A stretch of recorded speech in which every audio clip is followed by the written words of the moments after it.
हाँ, तो अभी तक जो हम लोगों ने देखा है कि जब कार्बन कंपाउंड्स की बात करते हैं तो उनको किस तरह से क्लासिफाई करते हैं, तो हम लोग स्पेसिफिकली बात कर रहे हैं ऑर्गेनिक कंपाउंड्स की, और ऑर्गेनिक कंपाउंड्स के अंदर भी स्पेसिफिकली बात कर रहे हैं हाइड्रोकार्बन्स की, जिसको हम लोगों ने दो कैटेगरीज में डिवाइड किया था। एक था सैचुरेटेड हाइड्रोकार्बन्स, दूसरा था अनसैचुरेटेड हाइड्रोकार्बन्स।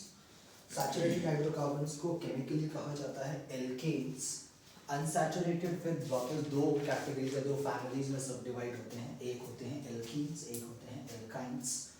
जो आपके सैचुरेटेड हाइड्रोकार्बन्स जो एल्केन्स होते हैं स्पेसिफिकली उनको पैराफिन्स कहा जाता है, क्योंकि काफ़ी वैक्सी नेचर के होते हैं, स्लिपरी नेचर के होते हैं। जबकि जो आपके अनसैचुरेटेड हाइड्रोकार्बन्स हैं उनको ओलिफिन्स कहा जाता है, क्योंकि वो बड़े ऑयली नेचर के होते हैं, स्टिकी नेचर के होते हैं काफ़ी। तो यार अभी तक हम लोगों ने इतना देखा था कि ऑर्गेनिक कंपाउंड्स का डिस्टिंक्शन कैसे होता है, इससे बड़ा होता है, बहुत बड़ा फ्लो चार्ट होता है, हम इतना इंडेप्थ एनालिसिस नहीं कर रहे हैं। आज हम लोग बात करेंगे सैचुरेटेड हाइड्रोकार्बन्स की, यहीं से हमारी जो पहली फैमिली वो शुरू हुई।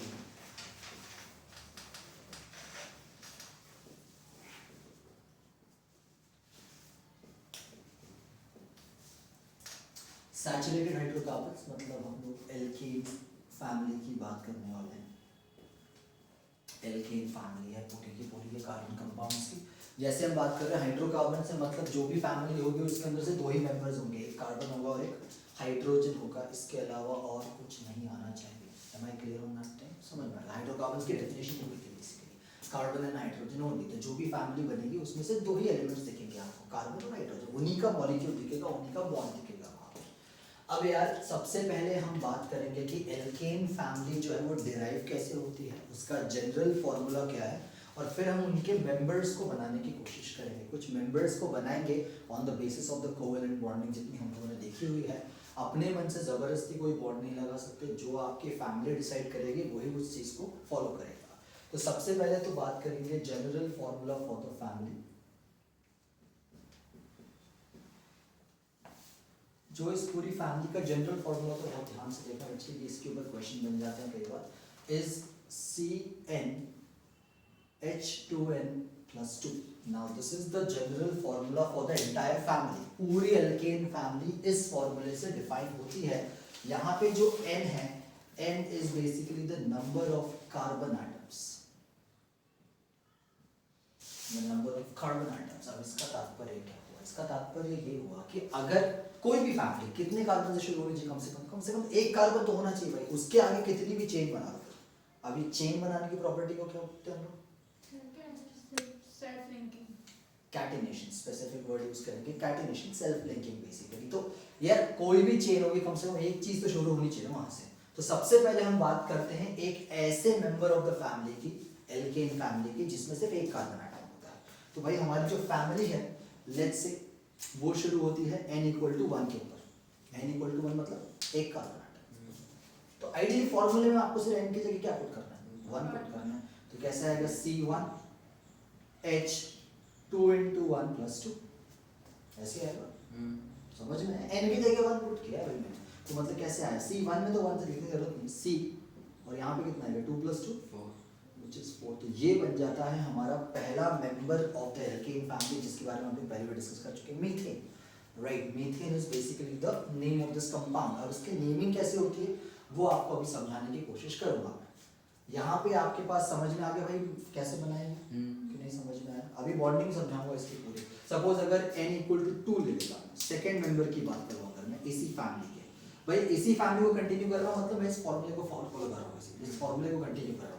n=2 है मतलब दो कार्बन होने चाहिए, C2 × 2 +2, तो ये हो जाएगा C2H6। मतलब अब इसका जो भी नाम होगा, अभी नाम बताऊंगा कैसे करते हैं, जो भी नाम होगा this will be the second member of this family.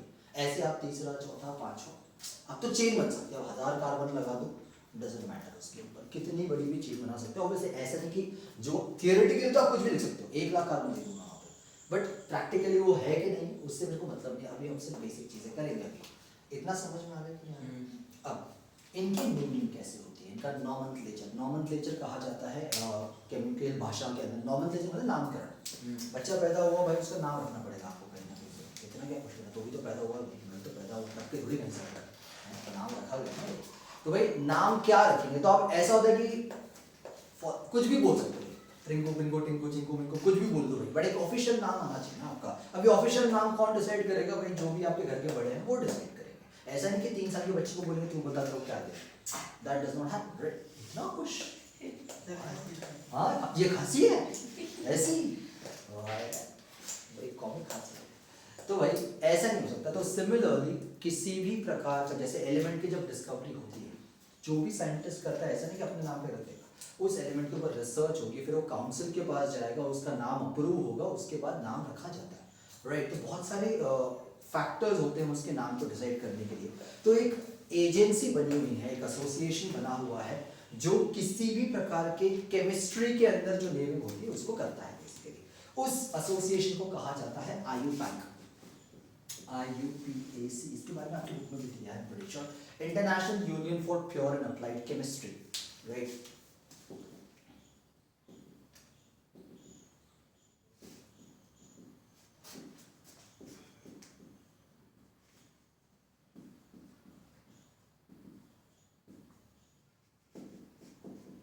International union of pure and applied chemistry. तो भाई ये जो संस्था है, ये जो ऑर्गेनाइजेशन है IUPAC, ये जो चीज है ये डिसाइड करता है कि इस कंपाउंड का नाम क्या होता है बेसिकली।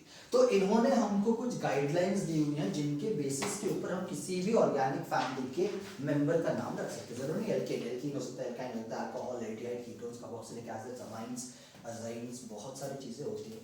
किसी का भी आप नामकरण कर सकते हैं। ये फुल फॉर्म याद रखना बेटा हमेशा, एक हाथ मार्क में पूछ लेते कई बार स्कूल में, या आधे मार्क में पूछ लेते हैं आप लोग, कई बच्चे वो भी गलत करके आते हैं, तो वो एटलीस्ट ये तो याद कर लेना, इफ नॉट एनीथिंग एल्स।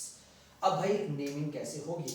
तो ये जो नेमिंग होती है, तो ये नेमिंग अभी हम जो पढ़ रहे हैं उसमें 2 पार्ट में डिवाइड होता है, 2 पार्ट। फॉर एग्जांपल हमारे एक फर्स्ट नेम होता है, एक लास्ट नेम होता है। अब ऐसे तो मिडिल नेम भी कर सकते हैं ना भाई। For example if someone ask my name, मेरा नाम है Rahul Alandekar, but if middle name तो राहुल चंद्रकांत आलंदेकर, मेरे डैड का नाम भी आ जाएगा। नहीं भाई, उनके भी पिताजी का नाम लगाओ, फिर उनके भी गांव का नाम लगाओ। साउथ में तो गांव का भी नाम लगाते हैं, क्योंकि जो चेन्नई साइड में चले जाओगे, आप त्रिवेंद्रम साइड में चले जाओगे, तो जो गांव में लोग रहते हैं उनके नाम बड़े लंबे चौड़े होते हैं, क्योंकि they actually use that parental name, दादाजी का नाम, गांव का नाम, पिन कोड, पोस्ट कोड सब डालते हैं सर उसके अंदर। पिन कोड पोस्ट कोड नहीं डालते, बट हाँ, तो there are so many subtitles, फिर तो कर सकते, बट एटलीस्ट एक प्राइम होना चाहिए, एक फर्स्ट नेम होना चाहिए, एक लास्ट नेम होना चाहिए। तो अभी हम सिर्फ फर्स्ट नेम लास्ट नेम की बात करेंगे।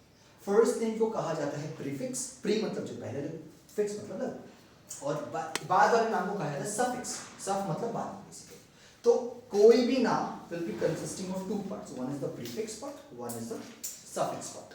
तो अब हम बात करेंगे प्रीफिक्स की, इसके बाद में इसके ऊपर वापस आ जाऊंगा। तो ये जो प्रीफिक्स है ये डिपेंड करता है कि उस फैमिली में कितने कार्बन एटम्स हैं, उस पे डिपेंडेंसी आती है, और उसके बेसिस पे हम प्रीफिक्स को लिखेंगे बेसिकली। यहाँ पे सफिक्स क्या होगा बात की बात है, अभी हम सिर्फ प्रीफिक्स पे फोकस करेंगे। प्रीफिक्स सबके लिए कॉमन रहता है, ठीक है। तो if there is only 1 carbon atom, जैसे ये वाला, if there is only 1 carbon atom, अब मैं एल्केन की बात नहीं कर रहा हूं, मैं इन जनरल बात कर रहा हूं, बिल्कुल ये हर जगह अप्लाई होगा, हमेशा के लिए याद रखना है। अगर एक ही कार्बन एटम होता है तो जो प्रीफिक्स होता है that is meth. Meth is the prefix if the family has only 1 carbon atom. If there are 2 carbon atom, और ये याद करना है आपको, मजे के लिए नहीं दे रहा हूं, आपको याद होना चाहिए। अगर 2 कार्बन एटम्स होते हैं तो जो प्रीफिक्स आता है दैट इज इथ, ETH, इथ इज द प्रीफिक्स। अगर 3 होते हैं then it is prop, prop is the prefix basically। if there are 4 carbon atoms then the prefix is but, but, but मत बोल देना उसको but करके, तुमको आदत है ना but करने की लिए, but is but। और इसके बाद तो काफी न्यूमेरिकल हो जाता है। 5 is pent, 6 is hex। अब मैं यहाँ पे 2 कॉलम डायरेक्टली बनाया था, आपको ऑलरेडी उनका हेडिंग्स पता है। If there is 7, अब ये 7 के लिए कई लोगों को लगता है सेप्ट हो जाना चाहिए बेसिकली, पेंट होता है, हेक्स होता है, 7 सेप्ट होता है बेसिकली, सेप्ट होता है, इट इज हेप्ट, याद रखना 7 is always hept। then we have 8 which is oct, 9 which is non, and 10 which is dec। तो ये कुछ प्रीफिक्स होते हैं। इसके बाद फिर 11, 12 अनडेक, डोडेक, ट्राइडेक, क्वाड्रेक, उस तरह से चलते चलते हैं। बहुत सारे लंबे लिस्ट है, हमको फर्क नहीं पड़ता है। हमारे कोर्स में तो 5-6 के ऊपर नहीं जाएंगे, वो जाते ही नहीं, इतने लंबे चौड़े चीजें बन जाती है, बट एटलीस्ट 10 तो पता होना चाहिए आपको। तो भाई अगर 1 कार्बन एटम हो तो प्रीफिक्स विल बी मिथ, 2 के लिए eth, prop, but, pent, hex, hept, oct, non, dec. इस प्रकार से आपको 10 कार्बन एटम्स के प्रीफिक्स देने, मतलब अगर मेरे पास, अगर मैं इसी फैमिली के अंदर 5 कार्बन एटम की चेन बना दूं तो मेरे को पता है कि उसका नाम जो है वो पेंट से शुरू होने वाला है। एटलीस्ट मुझे इतना पता है। वो खत्म किस पे होगा डजंट मैटर, वो बात की बात है। वो सफिक्स चेंज होते रहेंगे, प्रीफिक्स हमेशा इतने रहेंगे। ये समझ में आया कि नहीं? You have to remember this, you have to remember this completely. इसमें कोई है ही नहीं, मतलब शॉर्टकट ही नहीं है इसके लिए। इतना समझ में आ गया हम लोगों को? अच्छा, एक काम करेंगे, पहले वो लिखो, उसके बाद यहाँ से शुरू करो थोड़ा सा, और यहीं तक लिखना बस, ये मत करना अभी। वो आई पैक लिख लेना, मैं मसले को पहले ये प्रीफिक्स लिख लो सारे। Just put the topic as saturated hydrocarbons as a general formula to read.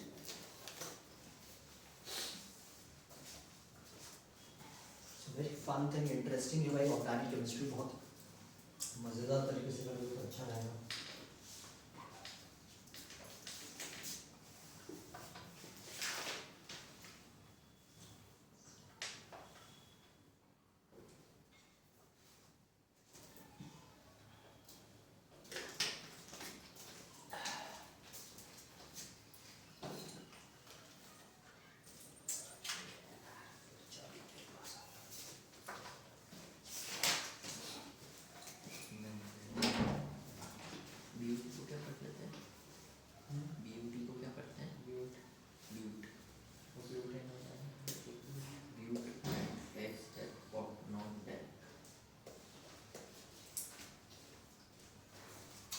जल्दी कर लेंगे यार, आगे पढ़ना है अपन को। हो गया? हाँ नहीं, जल्दी करो यार। यहाँ तो हो गया जनरल फॉर्म तो। हाँ,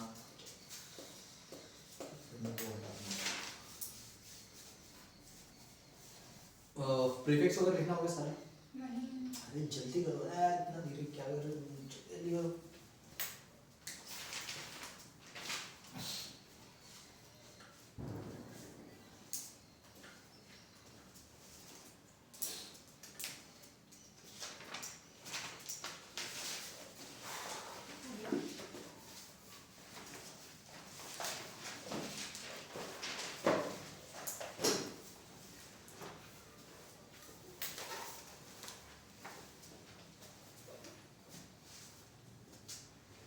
अभी हो गया होगा यार।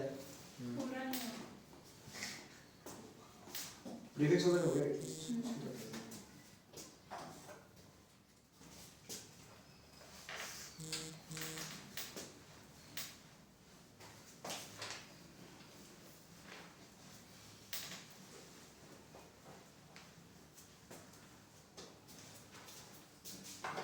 ठीक है, तो अब यहाँ पे कंपाउंड्स बनाएंगे, उनके नामकरण करते चलेंगे on the basis of the table that we have learned right now.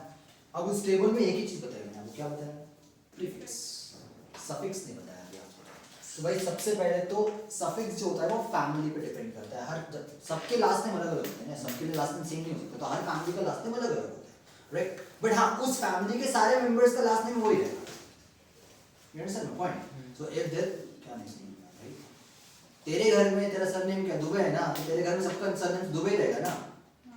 कि भाई बहन को भी चेंज कर देगा तो फिर वहाँ पे नहीं करोगे ना भाई।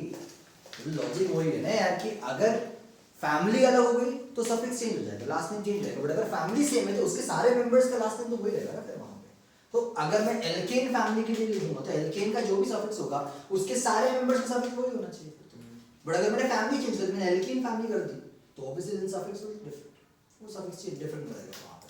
ठीक है, तो सबसे पहले तो हम बात करते हैं सफिक्स किसके लिए? सिर्फ एल्केन के लिए। एल्केन फैमिली डिस्कस कर रहे हैं और कुछ नहीं कर रहे हैं। एल्केन फैमिली का जो सफिक्स होता है दैट इज एन, जो उसके नाम में भी आता है एन।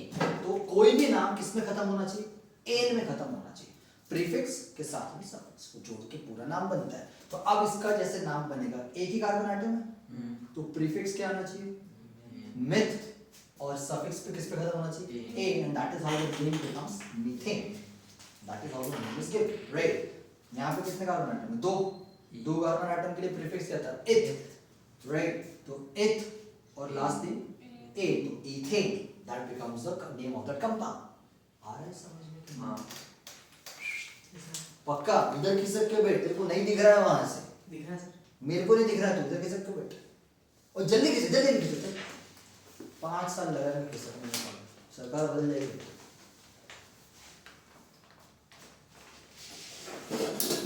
और हाँ, तो भाई इस प्रकार से अब जैसे रैंडम कुछ मेंबर्स बनाएंगे हम लोग।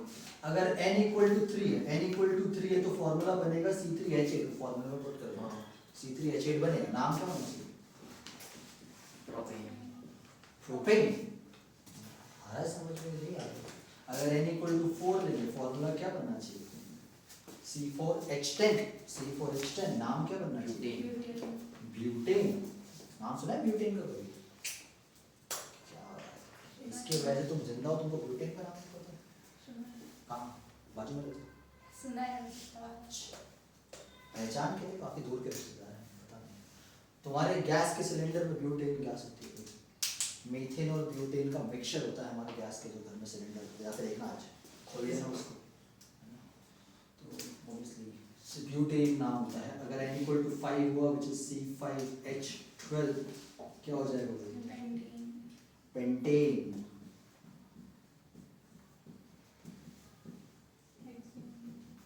प्रीफिक्स के आगे एन लगाना है आपको, कुछ है ही नहीं इसके अंदर।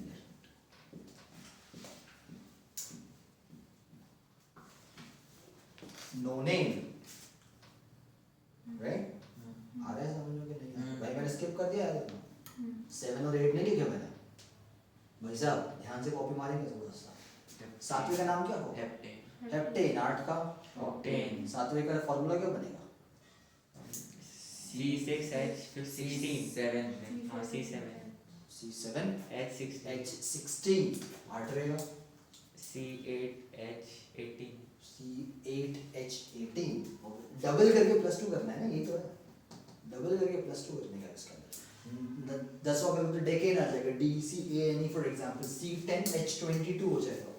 आया समझ में कि नहीं आया? पक्का समझ में आया है? सोच लो अच्छे से, करो जल्दी से। फिर आगे और केमिस्ट्री डील करेंगे, इसको खत्म थोड़ी करोगे। शुरुआत की बहुत लंबी शुरुआत।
ये भाई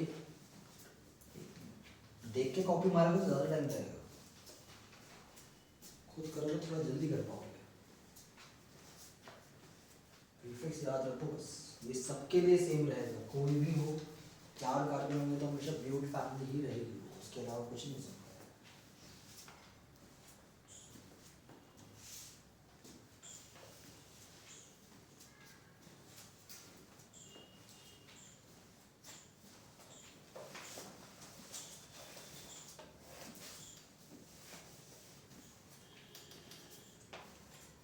ओके भाई,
गया भाई?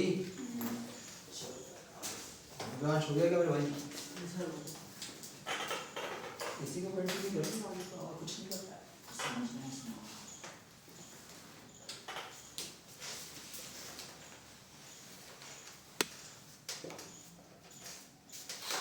हाँ तो अब हमको एटलीस्ट ये पता पड़ गया कि जो एल्केन फैमिली है उसका जनरल फॉर्मूला क्या होता है, उसका प्रीफिक्स क्या होता है, उसका सफिक्स क्या होता है, उसके बेसिस पे हम लोगों ने एटलीस्ट 10 मेंबर तो बना ही दिए थे यहाँ पे।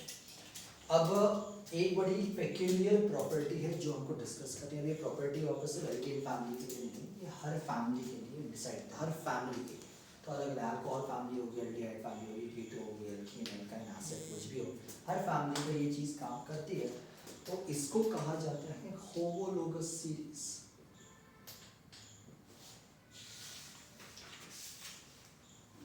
होमोलोगस सीरीज, होमो मींस होमोलोगस ऑर्बिटल्स, पढ़ा हुआ है नहीं पढ़ा? ऐसे कैसे पढ़ा हुआ है? होमोलोगस ऑर्बिटल्स नहीं पढ़ा हम लोगों ने? सेम सेम नहीं, सेम होते शायद। होमो मींस सेम, हाँ। Homo sapiens, humans, all humans are the same. Homophones वगैरह, Homophones, right? Same sounding things, right? So homo means same. होमो का मतलब होता है सिंपल, होमोलोगस ऑर्बिटल्स। हाँ पढ़ा है ना। बस पढ़ा हुआ है हाँ। Homologous orbitals. होमोजीनियस पढ़ा होगा। तूने कहाँ पढ़ा? वॉलंटरी, इनवॉलंटरी ऑर्गन्स कुछ नहीं पढ़ा आप लोगों ने? अरे बायो में तो पढ़ा था, बायो की ही बात कर रहे हैं, फिजिकल उसमें था तो यार।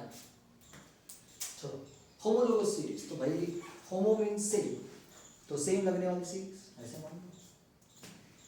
होमोलोगस मतलब लगना, याद करने के लिए बोल रहा आपको कौन वहाँ से मतलब पूछ रहा है।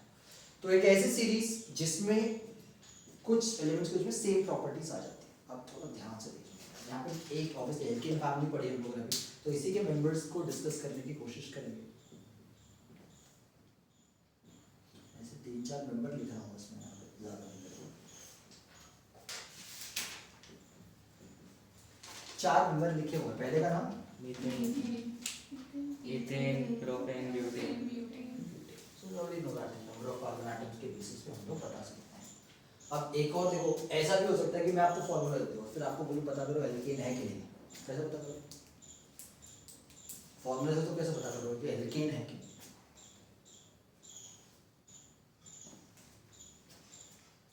भाई अगर मैं आपको ये फॉर्मूला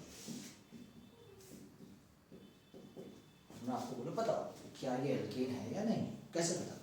तो एन की जगह 19 लगेगा और भाई हाइड्रोजन। अगर जनरल फॉर्मूला सेटिस्फाई हो रहा है तो एल्केन, हर फैमिली का जनरल फॉर्मूला अलग है। एल्केन का क्या होता है? CnH2n+2। दिव्यांश अब देखा था मेरे भाई, तू याद कर रहा है, भूल गया है? CnH2n+2, वहाँ पे n क्या होता है मेरे भाई? Number of atom. किसके? ऑक्सीजन। नहीं, जो फॉर्मूला है ना कार्बन के, नंबर ऑफ कार्बन एटम। तो तुम लिखा है ना, नंबर ऑफ एटम्स क्यों बोल रहा है? पूरा बोल ना मेरे भाई। सी कार्बन लिख ले, तू घर में भूल जाएगा। ऐसे याद है साला। नहीं नहीं नहीं नहीं, वो लिख कार्बन वर्ड लिख ले वहाँ पे। तो भाई अगर ये चीज उस फॉर्मूले को सेटिस्फाई करती है तो ठीक है, तो यहाँ पे 19 कार्बन, तो आइडियली 19 कार्बन के लिए फॉर्मूला बनना क्या चाहिए? C19H40, 19 दूनी 38 प्लस 2 40, बनना चाहिए C19H40। बन कितना है? 45, मतलब ये एल्केन नहीं है बेसिकली, ये जो भी होगा डजंट मैटर, एल्केन तो नहीं आया समझ में कि नहीं आया। तो फॉर्मूला में पुट करके देखा करो कि सेटिस्फाई हो रहा है कि नहीं। तो भाई अब देखो, मैंने यहाँ पे एल्केन फैमिली के 4 मेंबर्स लिए, इसमें बहुत हज़ारों करोड़ों मेंबर होंगे, डजंट मैटर, मैं यहाँ पे 4 मेंबर्स को ले रहा हूँ। अब बहुत ध्यान से समझेंगे इस चीज़ को, हमें लेने हैं कोई भी 2 कॉन्सेप्ट। पहले सुन आराम से, नहीं मैं बाद में नहीं सुनूंगा वो चीज़ें फिर, है ना, क्योंकि तो बाद में लाता है फिर उस चीज़ को मेरे पास। हम लेंगे कोई भी 2 कॉन्सेक्यूटिव मेंबर्स। कॉन्सेक्यूटिव मतलब लाइन लगातार एक के बाद 1 2 2 3 3 4 1 7 नहीं कर सकते, लगातार आने वाले। तो भाई या तो ये दोनों उठा लो, या तो ये दोनों उठा लो, या तो ये दोनों उठा लो। आप ये और ये नहीं कर सकते, ये और ये नहीं कर सकते, टाइम नहीं। कोई भी 2 कॉन्सेक्यूटिव मेंबर्स समझ में आया मैंने क्या बोला? दिव्यांश हाँ बोलते चल रहे भाई, जी सर, नहीं आया तो बोल। वो दो कॉन्सेक्यूटिव नंबर दो नहीं, कोई भी दो कॉन्सेक्यूटिव का मतलब क्या? लगातार हो। लगातार। तो अभी मैंने हाथ रखा था, कोई या तो ये दो या तो ये दो या तो ये दो, लगातार आ रहे हैं दोनों। हाँ क्या मैं इन दोनों को ले सकता हूँ? नहीं अब ये बात देख रहा कि कौन कौन सा हाथ ना जाए, ये और ये, इसको ले सकता हूँ मैं, लगातार आ रहा है। नहीं लगा हाँ नहीं पक्का? हाँ हाँ। तो भाई दो कॉन्सेक्यूटिव नंबर्स उठाए, चलो भाई मैंने इन दोनों को उठाया। अब बहुत ध्यान से देखिए, दोनों के बीच में कितने कार्बन आइटम्स का अंतर? कार्बन एक है। कितने हाइड्रोजन आइटम्स का अंतर? हाइड्रोजन दो है, ऐसा ही है। अच्छा अब इन दोनों को उठा लो, कितने कार्बन? कितने हाइड्रोजन? एक कार्बन दो हाइड्रोजन। समझ में आया नहीं आया? कोई भी मेंबर उठाओगे तो any two consecutive members of a homologous series, if this is a homologous series, then homologous series में आने वाले कोई भी दो consecutive members will always differ by a CH2 group. CH2 group से differ कर रहे दोनों, एक कार्बन दो हाइड्रोजन, दोनों के बीच में हमेशा CH2 ग्रुप का ही डिफरेंस आएगा। तो अगर आपकी जो फैमिली है, अगर उसके जो मेंबर्स हैं, अगर वो होमोलोगस सीरीज फॉर्म करते हैं तो उनकी किन्हीं भी दो कॉन्सेक्यूटिव मेंबर्स के बीच में हमेशा CH2 ग्रुप का डिफरेंस होना जरूरी है। अगर हो रहा है तो होमोलोगस है, नहीं तो नहीं। ऐसा नहीं कि सिर्फ 2-3 मेंबर कर रहे हैं बाकी की फैमिली नहीं कर रही, पूरी फैमिली के हर कॉन्सेक्यूटिव मेंबर को ये रूल को फॉलो करना कंपलसरी है। आया समझ में कि नहीं आया? वापस जैसे मैंने बोला, होमोलोगस सीरीज जेनेरिक है, वो सिर्फ एल्केन के लिए नहीं है, वो एल्कीन, एल्काइन, एल्डिहाइड, कीटो, कार्बोक्सिलिक अमाइंस हर जगह काम करेंगे, बट हर फैमिली पे काम करेंगे। अब ये नहीं कर सकते कि एक मेंबर अपने एल्केन का ले ले, दूसरा मेंबर एल्कीन का ले ले, वो नहीं कर सकते। फैमिली चेंज मत कर, फैमिली एक ही होनी चाहिए। आ रहा है मेरे भाई समझ में कि नहीं आ रहा? हाँ बोलते चल, सच में आया कि नहीं आया? हाँ सर, वो आ रहा है ना कंटिन्यूस में, वो CH2 आया कि नहीं आया? आया। इतना हाँ तो पहले हाँ जैसे दूसरी फैमिली है तो उसका मतलब उसके कार्बन और हाइड्रोजन आइटम अलग अलग होंगे, मतलब डिफरेंस अलग होगा उसका। नंबर्स तो अलग होगा ना, तभी तो फैमिली चेंज हो जाएगी बेटा। आएंगे ना अभी, एक परिवार तो समझ लो पहले। नहीं उसमें मतलब CH2 नहीं लगेगा। मैंने क्या बोला? उसका नहीं, उसका प्रश्न अलग है, यही प्रश्न है कि CH2 नहीं लगेगा उसके अंदर। नहीं ये प्रश्न नहीं होना चाहिए। अभी मैंने बहुत क्लियरली बोला कि होमोलोगस सीरीज जो है वो हर फैमिली में काम करती है, तो हर फैमिली के किसी भी दो कॉन्सेक्यूटिव मेंबर्स के बीच में हमेशा CH2 का ही डिफरेंस आता है। भाई वो तो मैंने एल्केन पढ़ा है, इसलिए मैं एल्केन पे समझा रहा हूँ, इतना ही है बस। बाकी फैमिली, बाकी परिवार जब समझेंगे तो देखेंगे, एक परिवार को संभाल लोगे। तो भाई होमोलोगस सीरीज क्या होती है? एक ऐसी अरेंजमेंट होती है जहाँ पे किसी भी फैमिली के दो कॉन्सेक्यूटिव मेंबर्स के बीच किसका डिफरेंस होना चाहिए? CH2 ग्रुप का डिफरेंस होना जरूरी है। आया समझ? कैरेक्टरिस्टिक्स बता रहा, उसकी कोई डेफिनेशन नहीं होती। अच्छा थोड़ा और समझिए। वापस दो कॉन्सेक्यूटिव मेंबर्स उठाए, दो कॉन्सेक्यूटिव मेंबर्स, कितने का डिफरेंस है? एक कार्बन और दो हाइड्रोजन। एक कार्बन का एटॉमिक मास 12, एक हाइड्रोजन का एटॉमिक मास 1 और दो हाइड्रोजन है वहां पे तो 2, तो टोटल एटॉमिक मास कितना आ रहा है डिफरेंस में यहाँ पे? 14। ऑब्वियसली इसका जो ऐसा यूनिट होता है वो U होता है, यूनिफाइड मास, लास्ट ईयर बताया होगा राइट। उसी प्रकार से इन दोनों के बीच में जो मॉलिक्यूलर मास का, सॉरी मॉलिक्यूलर फार्मूले का डिफरेंस है, CH2 का डिफरेंस है, बट मॉलिक्यूलर मास का डिफरेंस कितना होगा? 14 ही होगा। CH2 ही तो है अभी भी, एक कार्बन दो हाइड्रोजन, इनके बीच में कितने का डिफरेंस? 14 मतलब होमोलोगस सीरीज वो भी होती है जहां पे किन्हीं भी दो consecutive members will always differ by a molecular mass of 14U। आया समझ? भाई दो तरीके से हम लोगों ने डिफाइन किए, एक हम लोगों ने ग्रुप के बेसिस पे की है और एक मॉलिक्यूलर मास के बेसिस पे की है। ग्रुप के बेसिस पे हमेशा दो कॉन्सेक्यूटिव मेंबर्स के बीच में कितने का डिफरेंस आएगा? CH2 ग्रुप का आएगा। मॉलिक्यूलर मास के बेसिस पे किन्हीं भी दो कॉन्सेक्यूटिव मेंबर्स के बीच में कितने का डिफरेंस आएगा? 14U का डिफरेंस आएगा। आ रहा है समझ में कि नहीं आ रहा है? वो नहीं आता सर, वो एटॉमिक नंबर क्या है? नंबर तो बोला नहीं, बहुत ध्यान से सुनना। क्या बोले? एटॉमिक क्या? एटॉमिक मास मास बोला, तो नंबर क्यों बोला? मास अपने नंबर मास कैसे हो सकता? मास भाई 4 अंडे और 4 किलो अंडे में अंतर है कि नहीं? ये 4 नंबर है ना, 4 किलो मांस है ना, तो 4 किलो नंबर अंडे दे दो, वो नहीं पूछ सकते ना ऐसा कोई है। भैया ये 14 यूडी सबके लिए है ना? मैं क्या पढ़ा रहा हूँ हाँ भाई, मैं फैमिली थोड़ी पढ़ा रहा हूँ आपको यहाँ पे, मैं क्या पढ़ा रहा हूँ, सीरीज पढ़ा रहा हूँ। आया समझ में? हाँ नहीं आया समझ में? पक्का समझ में आया? अच्छा, 2 प्रॉपर्टी समझ में आ गई, 2 डेफिनेशन समझ में आ गई, बाद में लिख ले मेरे भाई, बाद में लिख ले, इतनी क्या घाई है तेरे को लिखने की, मैं लिख दूंगा तेरा, मत टेंशन। सबसे पहले कंप्लीट करके बताऊंगा कि इन लोगों से भी पहले कॉपी मारेंगे, उससे पहले अपन कंप्लीट करेंगे, ठीक है? रेस मारेंगे भाई, आगे समझेंगे थोड़ा सा। होमोलोगस सीरीज में जो अरेंजमेंट होता है मेंबर्स का, उनकी जो प्रॉपर्टीज, ऑब्वियसली दोनों की प्रॉपर्टीज तो अलग अलग होंगी, 2 मेंबर्स की, मीथेन की प्रॉपर्टी अलग होगी, इथेन की प्रॉपर्टी अलग होगी, इथेन की प्रॉपर्टी अलग होगी, प्रोपेन की प्रॉपर्टी अलग होगी, प्रोपेन की प्रॉपर्टी अलग होगी, ब्यूटेन की प्रॉपर्टी अलग होगी। थोड़ा सा समझने की कोशिश कर। Let's say there is a family of 5 people, so mother, father and 3 children for example, so the eldest child, then the middle child and the youngest child, ऐसे समझते हैं, ठीक है? Father is the eldest person, then the mother, then the elder child, middle child and the younger child, ठीक है? सबका last name same है, same family है, बट सबका फर्स्ट नेम अलग अलग है। तो ये मेरे 5 मेंबर्स मान लो, मेरे यहाँ पे 5 फैमिली के मेंबर्स हैं, ठीक है? एल्डेस्ट जो रहेगा सबसे नीचे, the father, then the mother, then the elder child, then the young middle child and then the younger child. समझ में आ रहा है? समझने के लॉजिक भी, CH4 सबसे छोटा है, फिर उससे थोड़ा बड़ा हो गया, फिर उससे थोड़ा बड़ा हो गया, फिर चेन बढ़ रही है ना फिर। तो ये फादर फॉर एग्जांपल, 4 लोगों की फैमिली में चलता है। ऑब्वियसली सबकी प्रॉपर्टीज अलग अलग है।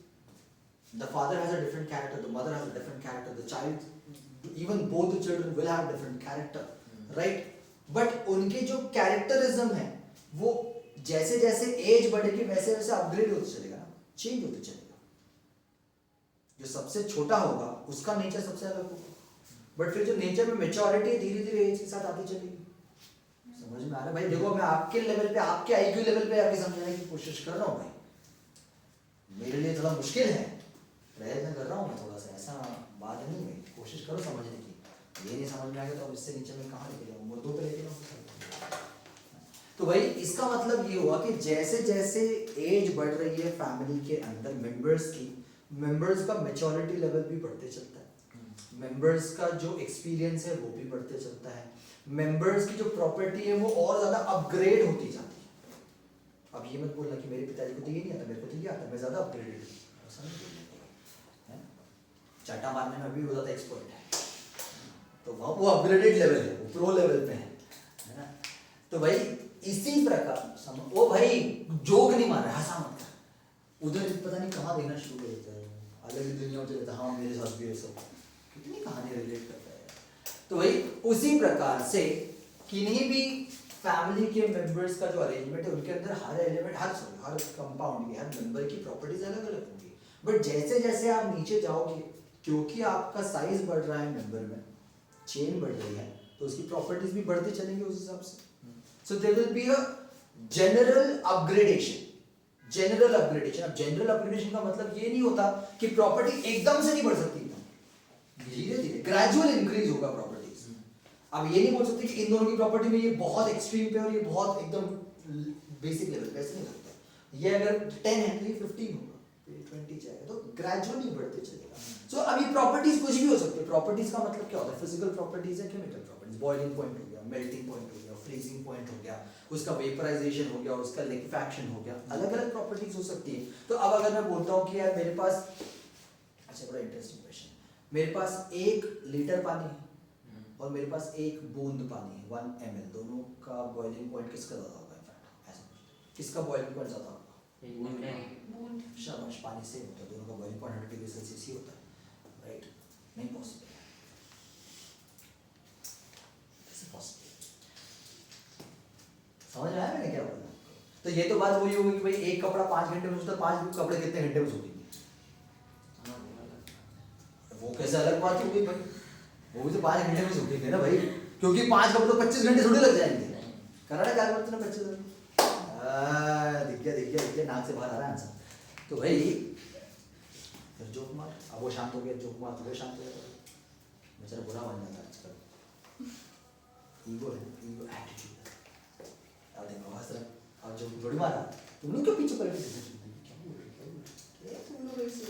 पीछे उनके बच्चे ऐसे। पॉइंट ये है कि भाई जब भी आप मेंबर्स बाद में लिख, सिर्फ मैं से वो काटता हूँ बाद में काट, मैं काट मैं अब अरे पेन डाउन, वो शुरू में बोलते ना हेड डाउन करके बैठे हो, पेन डाउन करके बैठे।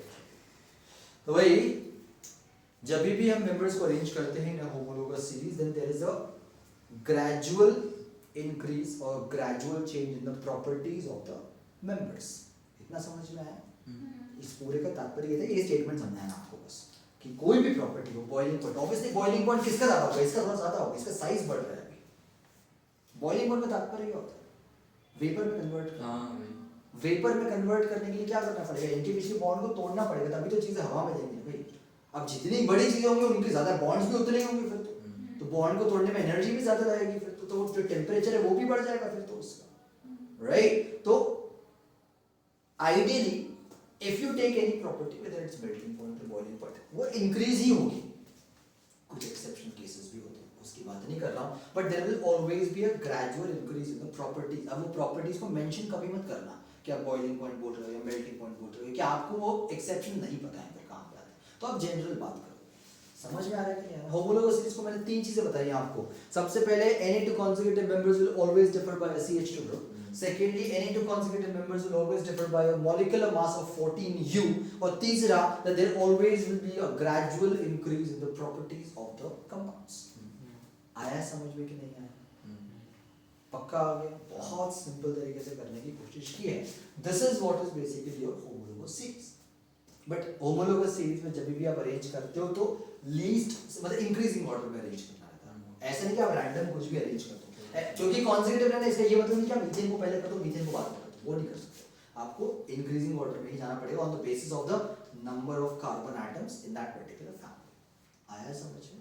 टॉपिक डालेंगे होमोलोगस सीरीज, जल्दी से दिखाऊंगा थोड़ा सा। ये सिर्फ एग्जांपल दिया है एल्केन फैमिली के 4 मेंबर्स के थ्रू। होमोलोगस सीरीज टॉपिक डालेंगे। अरे देखो तो मेरे को लिखना नहीं, मैं लिख के दे दूंगा। ऐसे लिख रहा हूँ सर। नहीं मैं लिख के देता हूँ। नहीं मैं लिख देता हूँ। इसका तात्पर्य क्या होगा? मैंने खास दिया, मेरे को कोरोना भाग जाए ऐसे कुछ करना पड़ेगा। मेरे उल्टी का तो भाग जाएगा ऐसा ना मतलब है। होमोलोगस सीरीज इसमें देखेंगे जल्दी से। It is an arrangement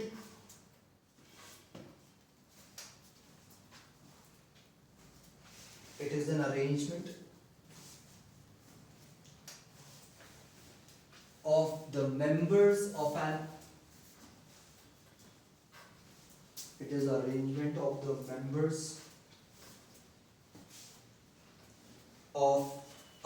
of an organic family। मैं ऑर्गेनिक बोल रहा हूँ क्योंकि सिर्फ हाइड्रोकार्बन्स पे लागू नहीं है, हर किसी ऑर्गेनिक कंपाउंड पे लागू होती है। of the members of an organic family where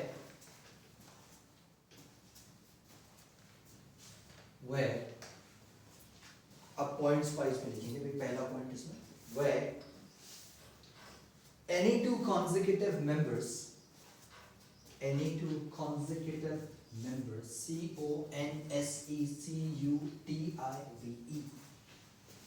consecutive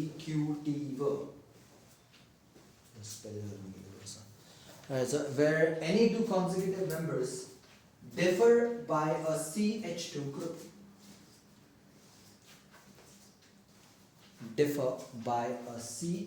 group, तू हमेशा नीचे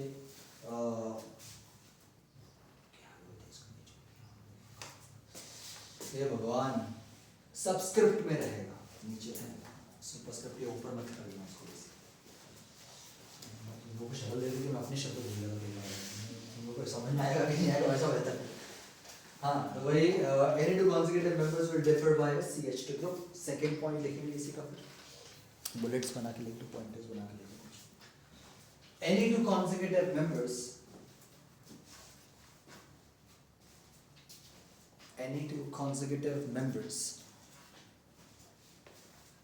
differ by a molecular mass of 14 U.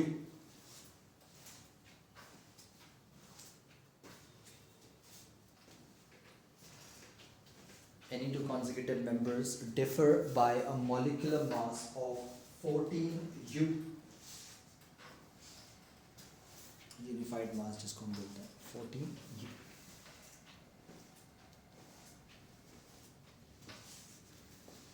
और नेक्स्ट बुलेट लिख लेंगे, नेक्स्ट पॉइंटर लिख लेंगे. There is a gradual increase in the properties of the compounds. There is a gradual increase in the properties of the compounds. There is a gradual increase in the properties of the compounds. शुरुआत कैसे की थी अपन इसकी?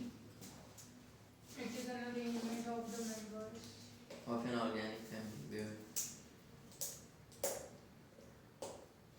It is arrangement of members of organic family arranged in the increasing order. Arranged in the increasing order.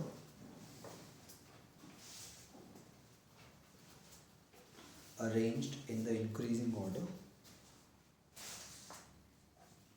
अरे माते, हाँ माते, तभी तो वो पूछा था मैं पहले का. Go on.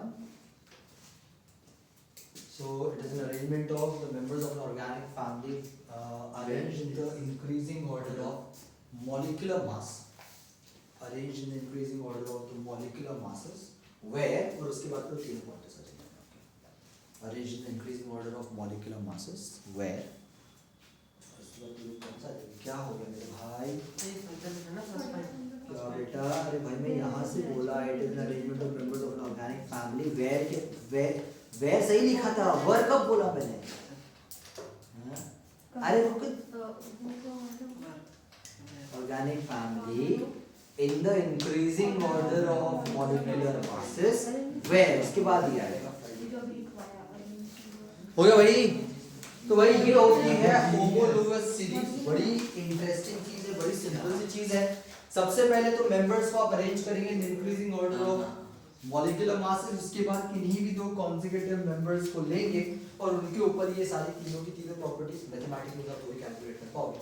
अप्लाई करेंगे और देखेंगे कि क्या ये होमोलोगस सीरीज बनाते हैं कि नहीं बनाते हैं. और अगर बनाते हैं तो फिर उनको इन प्रॉपर्टीज को अडियर करना कंपल्सरी है.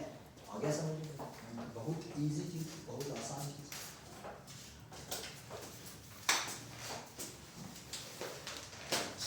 आगे समझते हैं.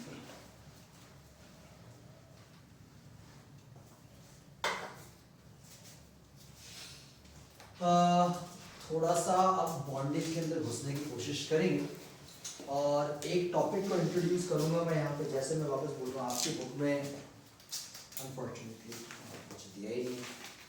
थोड़ा बहुत आपको पता होना चाहिए, कितना भी प्लेन कर लूँ मैं. सीरियसली होमोलोगस सीरीज मेरे पास हर साल ऑलमोस्ट 7वीं 8वीं क्लास में आता है.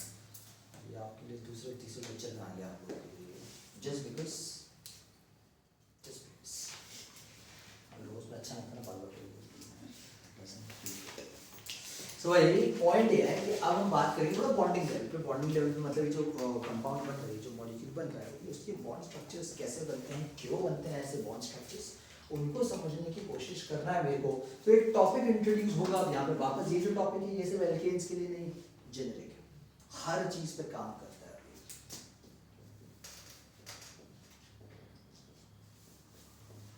हम बात करेंगे आइसोमेरिज्म. आइसोमेरिज्म, आइसो तात्पर्य आइसो. अब ये वर्ड तो पहले भी सुना था, पहले भी सुना हुआ है, लेकिन पहली बार नहीं पढ़ा. उसके साथ भी समझाया था. कहाँ पढ़ा था? Isotopes, isobars. आइसोटोप्स क्या होता है? हाँ फिर आ गया. जिनका Same atomic atomic mass same होता है और एटॉमिक नंबर डिफरेंट. आइसोबार. जिनका एटॉमिक नंबर सेम होता है, एटॉमिक मास डिफरेंट. शाबाश. अब उल्टा कर दो उसको. है? क्या होता है उल्टा? उल्टा कर दो. मैंने बोला आइसोटोप्स नहीं पता. हाँ तो बोला उसने. लिखेगा उसको भी ऐसे याद है ना पिछले साल एनसीईआरटी है तेरे पास, उसमें दिया है, कोर्स में था वो, तब नहीं पढ़ा, अब पढ़ने का है, लिखने का नहीं है, मैं बोलूँगा मैं चेक करूँगा आपको। लिखावट पे हर बार चीज़ याद नहीं रहती भाई, ट्रस्ट में थोड़ा खुद भी याद रखना पड़ता है। मूवी देखे तो मूवी लिखता है क्या याद करने के लिए, डायलॉग तो याद हो जाता है ना पहले, कि उसको भी लिखता है नहीं ना। शाहरुख खान को रे मुझे पॉज कर दो लिखने के लिए, तो वही आइसोटोप्स होते हैं जहाँ पे एटॉमिक नंबर सेम होता है, एटॉमिक मास अलग होता है, mass number factor, and isobars होते हैं जहाँ पे मास नंबर सेम होता है बट एटॉमिक नंबर अलग अलग होता है। ये पिछले साल क्या हुआ, बट आइसो में एटलीस्ट सेम चीज आती है। आइसो मींस सेम, मर मींस स्ट्रक्चरल लेवल पे काम कर रहे हैं आप। ये वर्ड डाउन ब्रेक आपको समझाने के लिए कर रहा हूं, आपको करना नहीं है, लिखना नहीं। अब अगर मैं आपसे थोड़ी सी चीजें पूछने की कोशिश करता हूँ कि यार मेरे पास एक कंपाउंड है जिसका मॉलिक्यूलर फॉर्मूला है C4H10, उसका नाम क्या होगा? बटेन निकालूंगा फिर जूता घुसाऊंगा मुंह के अंदर, फिर मास्क ऊपर कर दूंगा वापस। ब्यूटेन। ब्यूटेन 4 कार्बन एटम्स का है, और ऑब्वियसली मैं अभी पूछ रहा हूँ मतलब मैं एल्केन से एसोसिएटेड ही पूछूंगा, अपने मन से कुछ भी नहीं पूछ सकता आपसे। C4H10 ब्यूटेन का फॉर्मूला होता है। अच्छा एक और चीज मैं भूल गया बताना आपको, मीथेन जो है बड़ी इंटरेस्टिंग चीज है। मीथेन का कॉमन नेम है मार्श गैस, वो पता होना चाहिए आप लोग को।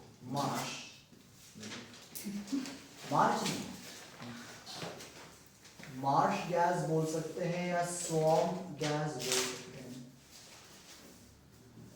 मार्शी लैंड जो दलदल होता है ना, वहां पे नेचुरली मिलती है, ये नेचुरल गैस का कंपोनेंट है ये।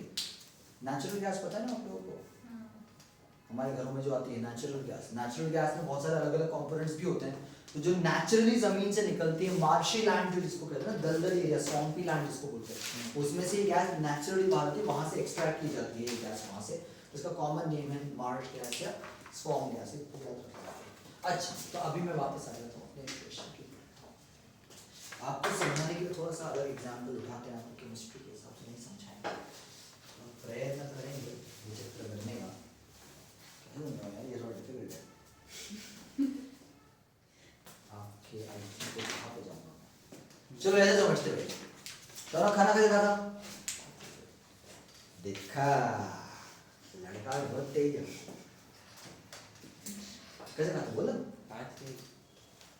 एक्टिंग करके दिया ना, सब उसे पाव भाजी पड़ी थी सामने, कैसे खाया,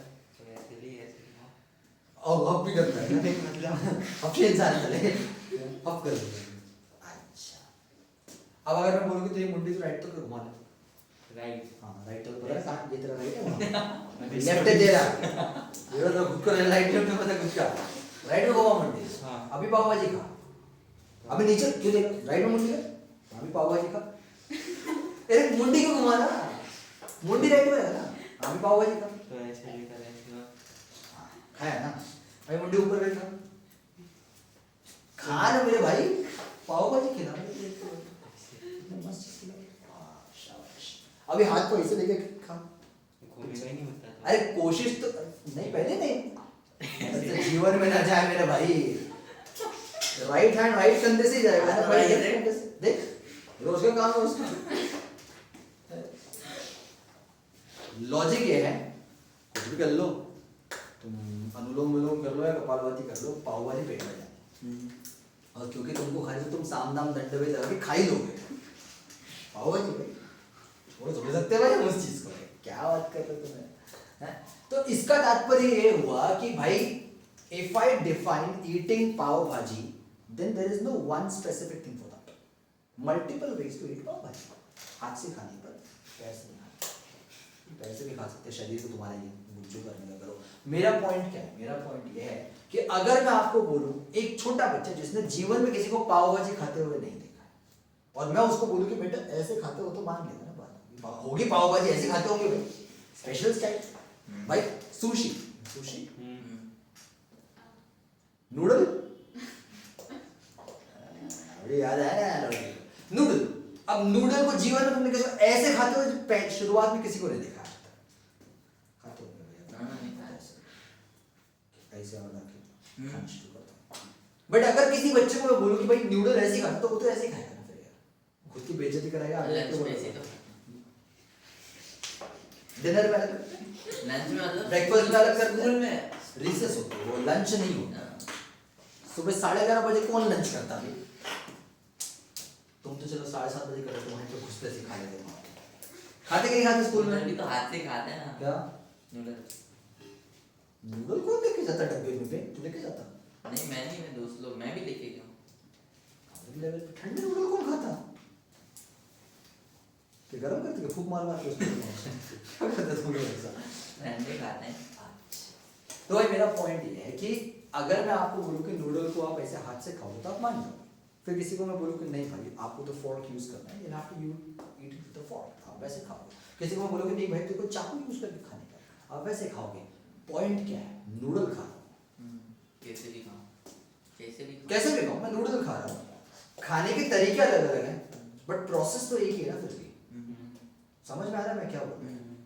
हाँ, उसको जो दिख रहा है मेरे को वो तरीका अलग अलग है। So the physical form might change but जो कॉम्पोजिशन है वो तो सेम है उसका। फिर भी I am still eating noodle. It doesn't matter that मैं किस तरीके से खा रहा हूं उसको। समझ में आ रहा है कि नहीं आ रहा? सीरियसली बताओ मुझे। भैया ये एग्जांपल ले सकते हैं, सब क्रिकेट खेल रहे हैं लेकिन सबका तरीका अलग होता है। नहीं, क्योंकि वो सब बंदे ही अलग अलग हैं। मेंबर अलग अलग होंगे तो फिर तो प्रॉपर्टीज भी चेंज रहेगी ना। एक ही बंदा अलग अलग तरीके से खेल रहा है, हाँ, दैट इज अ डिफरेंट। तो भाई मैं यहाँ पे जो नूडल खिला रहा हूँ एक ही बंदे को खिला रहा हूँ। इतना पैसा नहीं सबको बांटते बैठे हैं यहाँ पे। इतना फुकट में नहीं बैठा हुआ।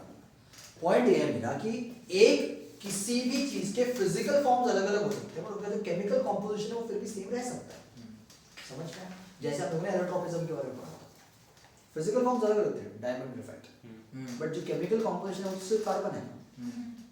अब अगर मैं कोई भी एक कार्बन कंपाउंड उठा लूं, अब ये हाइड्रोकार्बन भी हो सकता है और कुछ भी हो सकता है, डजंट मैटर। अभी हमसे हाइड्रोकार्बन से फोकस कर रहे हैं, वो भी स्पेसिफिकली एल्केन पे फोकस कर रहे हैं। तो अगर मैं कोई एक ऐसा एल्केन उठा लूं जिसके जो जैसा स्ट्रक्चर होना चाहिए वैसा दिख नहीं रहा, थोड़ा अलग दिख रहा है, पर उसकी केमिकल प्रॉपर्टीज अगर फिर भी वही हुई तो मेरे लिए तो बात एक ही है ना। फिर भी एक तरीके से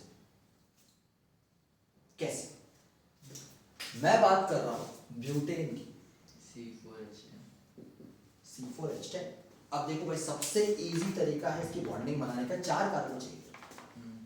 4 कार्बन। अच्छा एक चीज मैं आपको बताना शायद से भूल गया हूँ, मुझे याद नहीं आ रहा कि मैं आपको बताया कि जब फ्लो चार्ट मैंने आपको करवाया था, जब हम एल्केन्स की बात करते हैं तो यूजुअली और स्पेसिफिकली एल्केन्स वो हाइड्रोकार्बन्स होते हैं जहां पे कार्बन कार्बन के बीच में हमेशा सिंगल बॉन्ड आता है। ये ऐड कर लो वहां पे आप लोग, इंपॉर्टेंट है, बहुत ज्यादा इंपॉर्टेंट है इसलिए भूल जाऊं शायद।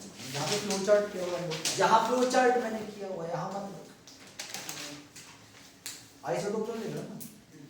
फ्लो चार्ट कहां है मेरे भाई? ये फ्लो चार्ट नहीं है। पीछे पीछे, अरे पीछे इस साइड पीछे तो बनाया नहीं उसने।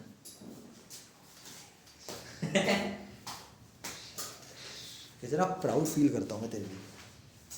तो भाई जहां पे हमने वो फ्लो चार्ट बनाया वहां पे जो एल्केन लिखा है वहां पे लिख लेना कि कार्बन कार्बन के बीच में हमेशा सिंगल बॉन्ड होता है। ठीक है? एल्कीन जो होता है उसमें कार्बन कार्बन के बीच में डबल बॉन्ड, कम से कम एक डबल बॉन्ड, कम से कम।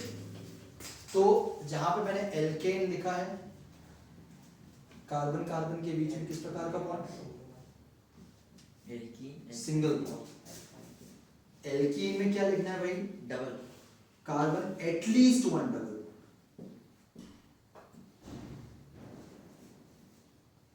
एटलीस्ट 1 डबल बॉन्ड का मतलब होता है जो चेन बनेगी उसमें जो 2 कार्बन है कम से कम एक डबल बॉन्ड तो आना चाहिए। मल्टीपल डबल बॉन्ड होता है, आपको समझाऊंगा इसका मतलब क्या होता है। और जो एल्काइन होता है उसमें एटलीस्ट 1 ट्रिपल बॉन्ड।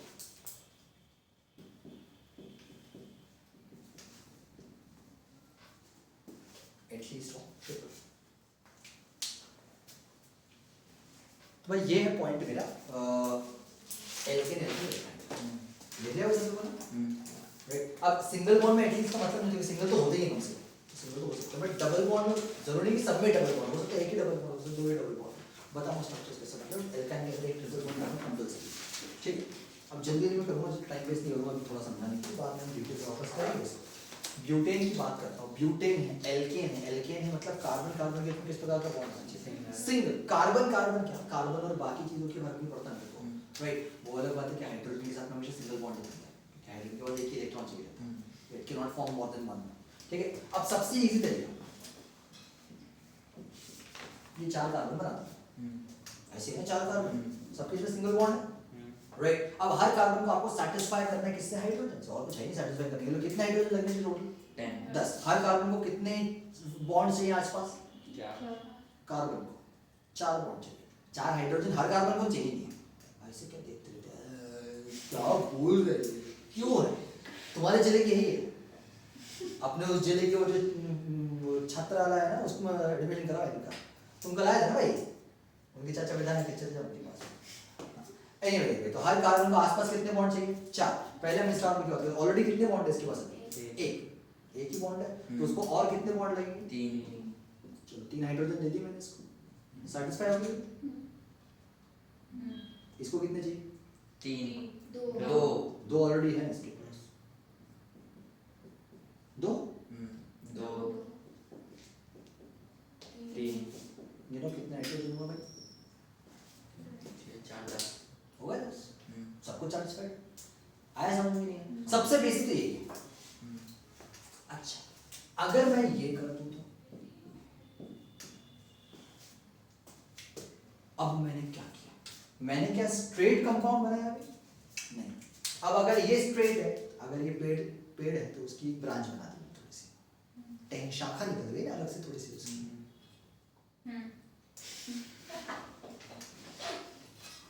ऐसे समझ नहीं आया वो नीचे। क्या शाखा समझ में नहीं, ब्रांच समझ में नहीं, पेड़ समझ में नहीं नहीं? वो सी क्यों लिखा हुआ? सी सी क्यों लिखा? वही समझा रहा, ब्रांच समझ में आया क्या बोला मैंने? हाँ वो होते हैं। क्या होती है? तो पेड़ की बात जो वो जो निकली रहती है ना वो टहनियाँ, वो टहनी, टहनियाँ। तो भाई पहले ये पूरा एक पेड़ था लंबा चौड़ा, कोई कार्बन की ब्रांच नहीं थी इसके पास, सीधा सीधा था।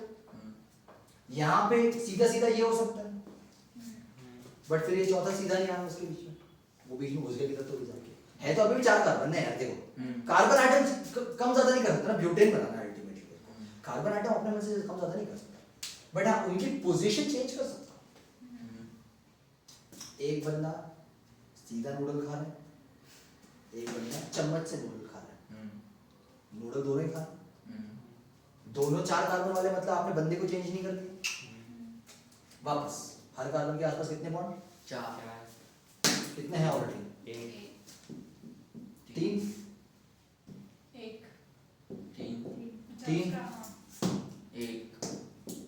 3 2 3 ऑलरेडी 3 है उसके 1 2 पास, 3 1 2 3 ऑलरेडी है उसके पास, एक ही चाहिए। कितने hydrogen? 3 6 3 9 10 10 hydrogen. It is still C4H10। आया समझ में मैंने कितने और? नहीं समझ में आया, बाद में लिख। ऐसे लिखने जाओ। क्यों तू क्या कर रहा पेन से? जो ऐसा मेरे शक्ल बना रहा, पोर्ट्रेट बना रहा, मैं बहुत ऐसा वाला पोज देख के बात वो क्या करूं तेरे लिए भाई बता। मैं से बैठ जाते तेरे लिए आराम से फोटो बना रहा बैठ के हैं भाई। C4H10 की बात कर रहा हूँ, ब्यूटेन की बात कर रहा हूँ। अब अगर मैं किसी बंदे को बोलूँ ये ब्यूटेन है, वो मान जाएगा C4H10 दिख रहा है। किसी को बोलूँ वो C4H10 है, वो भी मान जाएगा कि वो भी C4H10 है। बट क्या चेंज हो गया उनका? फिजिकल स्ट्रक्चर अलग हो गया, स्ट्रक्चर चेंज हो गया ना? हाँ कि नहीं हुआ? स्ट्रक्चर चेंज हुआ है, मॉलिक्यूलर फॉर्मूला चेंज हुआ है। ये भी C4H10 है, वो भी C4H10 है। अब अगर स्ट्रक्चर चेंज हुआ है तो उनकी फिजिकल प्रॉपर्टीज में अलग अंतर हो सकता है थोड़ा बहुत, बट केमिकल प्रॉपर्टीज तो फिर भी वही होनी चाहिए उसकी, क्योंकि बना तो अल्टीमेटली कार्बन और हाइड्रोजन से ही हो, चेंज थोड़ी हो गया वहां पे। क्या ढूंढना दिख रहा है? हाँ, तो भाई एक ऐसी प्रॉपर्टी, एक ऐसा फिनोमेना जिसकी वजह से एक ऑर्गेनिक कंपाउंड अलग अलग फिजिकल स्ट्रक्चर्स में एग्जिस्ट कर सकता है, बट उनका जो मॉलिक्यूलर फॉर्मूला है वो सेम रहता है, उसको कहा जाता है isomerism. So what is isomerism? It is a phenomena, it is a property due to which an organic compound will exhibit different structural formula but the same molecular formula. Molecular formula same होगा but उनका structural form अलग अलग हो सकता है। आया समझ में कि नहीं आया? अब इसका ये मतलब नहीं कि तुम अपने मन से कुछ ऐड सब्ट्रैक्ट करोगे, ये नहीं कर पाओगे कि भाई मैं 3 कार्बन यहाँ कर दूँ, चौथे कार्बन को अलग लेके जाऊँ, वो पॉसिबल नहीं। फिर कंपाउंड चेंज कर दो तुम। वो डंडी बना सकते हैं बीच में। डंडी कैसे बनानी पड़ेगा? C से C जॉइन कर दो। हाँ भाई देख, यहाँ से सीधा गया था, यहाँ से सीधा गया था, बात तो एक ही है। हाँ ऑफ कोर्स कर सकते हैं, बट यहाँ पे हम बताऊंगा आगे जाके इसका नामकरण करने आगे जाके हमको नामकरण करने के बाद डुप्लीकेट ढूंढने पड़ते हैं। कई बच्चे होते हैं ना ये कर देते हैं, ये बन गए भैया ब्रांच। ब्रांच का मतलब क्या होता है? कोई चीज जो बीच में से निकले, दैट इज अ ब्रांच। ऐसे भी बना दिया इधर से इधर से। हाँ तो अब हम लोग क्या करते हैं फिर चेन ढूंढ दो जाने का तरीका। भाई यहाँ पे आप सीधे गए थे ना, यहाँ पे आप किसी भी तरीके से चारों से एक साथ सीधे जा सकते हो क्या? ज्यादा से ज्यादा 3 इसमें जाओगे ये 14 छूट जाएगा, यहाँ आओगे तो ये छूट जाएगा, यहाँ आओगे तो ये छूट जाएगा। एक साथ नहीं हो सकता ना। यहाँ पे आप सीधे जा सकते हो एक साथ, यहाँ पे आप सीधे एक साथ जा सकते हो कि नहीं जा सकते? जा सकते हो। यहाँ पे आप सीधे जा सकते हो एक साथ, ऑफ कोर्स जा सकते हो। ये चला गया। यहाँ पे हम सीधे जा सकते हैं एक साथ, यहाँ चला गया। मतलब ये अल्टीमेटली ये तो यही बना रहे हो ना एक तरीके से आप, तो ये सब डुप्लीकेट हो जाएंगे। डुप्लीकेट अलाउड नहीं। वो 10th बोर्ड में वैसा नहीं कि भाई कुछ नहीं आता तो 5-6 डुप्लीकेट ही मार दो, नंबर ज्यादा मिलेगा, 25-30 नंबर। एक कंपाउंड के ऐसे नहीं अपने में से कितने भी एग्जिस्ट करेंगे, लिमिटेड नंबर होता है, कोई फॉर्मूला नहीं पता करता। हमें पता है, आपको मैं बताऊंगा, आपको तो मेहनत करनी पड़ती है। आ रहा है समझ में? नहीं आ रहा है पक्का? पर सबसे इंटरेस्टिंग थिंग स्ट्रक्चर कैसे भी बने मॉलिक्यूलर फॉर्म में वही होना चाहिए कि कार्बन की संख्या और हाइड्रोजन की संख्या सेम होनी चाहिए हर स्ट्रक्चर में, और सारे के सारे चीजें सैटिस्फाइड होनी चाहिए। नहीं कि कोई चीज अनसैटिस्फाइड रहेगी, बॉन्ड कम पड़ गया अपने मन से। यहाँ पे डबल ट्रिपल बॉन्ड नहीं ना बनते कि एल्केन में डबल बॉन्ड आएगा ही नहीं कहीं। आ रहा है समझ में? नहीं आ रहा? पक्का? अब क्या मीथेन में आइसोमेरिज्म पॉसिबल? अब एक ही तो कार्बन है, वो क्या करेगा बेचारा? नहीं कर सकते ना। इथेन में पॉसिबल है? हाँ, दो है ना। तो क्या करोगे? दो कहाँ पे इसको घुमाओगे तुम? कहाँ जाएगा बेचारा? सीधा ही ये दो ही तो है ना, वो क्या क्या कर सकते हैं? क्या कर सकते हैं? प्रोपेन में पॉसिबल? बताओ क्या कर सकते हो? एक बात बताओ क्या कर सकते? कुछ नहीं कर सकते आप इसके अंदर यार। ये भी सीधा हो जाएगा। कुछ भी कर लो भाई, इसका आदमी को उठा के यहाँ लगाओ, बात तो वही बात है। तो आइसोमेरिज्म एल्केन में शुरू कहाँ से होता है? ब्यूटेन से। तो ब्यूटेन से फिर आइसोमर्स एग्जिस्ट करना शुरू करते हैं। 5 वाले में कर सकते हैं हरकतें आप थोड़ी बहुत, 6 वाले में करते हैं हरकतें बहुत सारी, 7 वाले में और ज्यादा कर सकते हैं, 8 वाले में और ज्यादा कर सकते हैं। समझ में आया क्या बोल रहा हूँ? भाई अभी मैं आपको इसका बॉन्डिंग लॉजिक नहीं समझा रहा हूँ, अभी इसका नॉमेनक्लेचर नहीं समझा रहा हूँ, अभी सिर्फ देख रहे हैं कि स्ट्रक्चर पॉसिबल है कि नहीं, डुप्लीकेट तो नहीं। अब डुप्लीकेट पता करने के लिए देख के कई बार नहीं समझ में आता, आपको नेम जब करोगे तो ज़्यादा समझ में आता है, बट हाँ थोड़ा बहुत आइडेंटिफिकेशन मिल जाएगा। तो आपका एक छोटा सा टास्क, आइसोमेरिज्म का डेफिनेशन दिखाऊंगा। आपका टास्क है आप पेंटेन, हेक्सेन, हेप्टेन, ऑक्टेन, नोनेन और डेकेन, मतलब 10 कार्बन के जो मॉलिक्यूल्स हैं वहां तक के आइसोमर्स बनाने के प्रयत्न करें। पेंटेन के अलग से बनेंगे जितने भी बनेंगे, हेक्सेन के जितने भी अलग से बनेंगे, आप जितने भी बना सकते बना लो। 5 to 10 5 और 6 से ज़्यादा नहीं बनेगी, हेप्टॉक नॉन डेक्स से ज़्यादा बनेंगे शुरू हो जाए, कई बार 25-25 30-30 भी बन जाते हैं। तो अब बिना नाम के कैसे आइडेंटिफाई करोगे कि कौन सा डुप्लीकेट है? डुप्लीकेट नहीं, देखो सोचो, ट्राई करो, देखो तो बना सकते हो। आप लोगों के कोर्स में आइसोमर्स हैं बनाने के लिए, बट यूजुअली आपके कोर्स में हेक्सेन तक ही आते हैं। 6 4 5 6 अच्छा, एल्कीन में भी किसी भी मतलब किसी भी इसमें 6वें तक ही पूछते हैं लोग आपसे, उसके पहले नहीं पूछते। आ रहा है समझ में? नहीं आ रहा? इतने 5 कंपाउंड बना के देखो, थोड़ा बहुत प्रैक्टिस रहेगी आपको स्ट्रक्चर बनाने की, बॉन्डिंग समझ में आएगी कि भाई सेटिस्फाई हो रहा है कि नहीं हो रहा है। क्या याद रखना है? स्ट्रक्चर आप कैसे भी बनाओ सबसे सेटिस्फाई होना चाहिए। हर कार्बन के आसपास 4 चीजें चाहिए और मॉलिक्यूलर फॉर्मूला सेम होना चाहिए। हर बार गिन देना, मॉलिक्यूलर फॉर्मूला जो भी है वो चेंज नहीं होना चाहिए किसी भी प्रकार से। आया समझ में? चलो बाय बाय। डुप्लीकेट बोलते हैं ना तो स्ट्रेट लाइन में आते हैं। डुप्लीकेट वो होते जो एक जैसे। ये कैसे पता चलता है? ये और ये डुप्लीकेट है। हाँ भाई आपने क्या किया? ये मतलब आपने ऊपर कर दिया बस, ये डुप्लीकेट है, ये अलग नहीं है ना कोई। अच्छा ऐसा। पर जो ये वाला और वो वाला है वो डुप्लीकेट नहीं है, वो अलग है। जो ये वाला है फर्स्ट वाला जिसमें आपने सीधे बनाया और ये वाला जो ब्रांच वाला है ये नहीं है। ऑफ कोर्स डुप्लीकेट है। डुप्लीकेट का लॉजिक क्या है? मैं यहाँ से अपने घर सेकंड स्टॉप जा रहा हूँ वाया लिंक रोड। अब मैं लिंक रोड पे जा रहा हूँ। अब अगली बार मैंने क्या कि लिंक रोड से आगे फिर 1250 से टर्न मान लिया, फिर मयूर पार्क से होते हुए अब ये तो रास्ता ही अलग हो गया ना पूरा का पूरा। अलग हो गया ना, ब्रांच क्रिएट कर ना। बट अब मैं ये करूँ कि भाई लिंक रोड से जा रहा हूँ बट फिर मैंने बीच में हेलीकॉप्टर बुला दिया ऊपर से उड़ के चला गया, तो बात तो लिंक रोड से गया ना, फिर कोई अल्टीमेटली नहीं और थोड़ी क्या। तो that is not, that is a duplicate, that is a बड़ा तरीका ही अलग हो गया जाने का, तो अलग कोशिश करेंगे। मजा आएगा थोड़ा करने में, ऐसा कुछ नहीं, करोगे सिंसियरली तो मजा आएगा, समझेगा, नहीं तो फिर छोड़ो, तो मतलब नहीं। मैं आपको 3-4 करवा दूंगा, उतना रटने में अच्छी बात है।